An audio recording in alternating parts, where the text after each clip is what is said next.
ആറാമത് AP അസ്ലം അഖിലേന്ത്യാ football tournament വാശിയേറിയ മത്സരം കാണാൻ Kalpakanchery government higher secondary school മൈതാനിയിലേക്ക് ആയിരങ്ങൾ ഒഴുകിയെത്തി. വാശിയേറിയ പോരാട്ടത്തിനൊടുവിൽ ജിംഖാന തൃശൂരിനെ 3-1 പരാജയപ്പെടുത്തി ഫിഫ മഞ്ചേരി ക്വാർട്ടർ ഫൈനലിൽ പ്രവേശിച്ചു. കൽപ്പകഞ്ചേരിയിൽ നടക്കുന്ന ആറാമത് AP അസ്ലം അഖിലേന്ത്യാ ഫുട്ബോൾ ടൂർണമെന്റിൽ വെള്ളിയാഴ്ച നടന്ന വാശിയേറിയ മത്സരം കാണാൻ ആയിരക്കണക്കിന് ആളുകളാണ് Kalpakanchery government higher secondary school മൈതാനിലേക്ക് ഒഴുകിയെത്തിയത്. തിരൂർ പവൻ ഗോൾഡ് ജീവനക്കാരായ റാനിയ, ജിഷ, സരിത തുടങ്ങിയവർ കളിക്കാരെ പരിചയപ്പെട്ടു.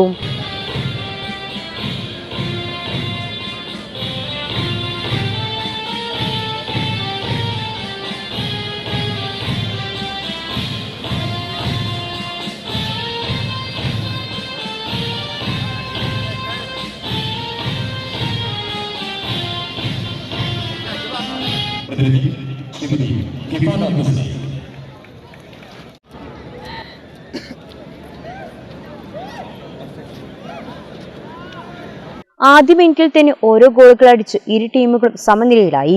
തുടർന്ന് വാശിയേറിയ പോരാട്ടത്തിനൊടുവിൽ ജിംഖാന തൃശൂരിനെ 3-1 പരാജയപ്പെടുത്തി ഫിഫ മഞ്ചേരി ക്വാർട്ടർ ഫൈനലിൽ പ്രവേശിച്ചു. പവൻ ഗോൾഡ് സ്പോൺസർ ചെയ്ത man of the match cash award ഷെബീറയിൽ കൈമാറി.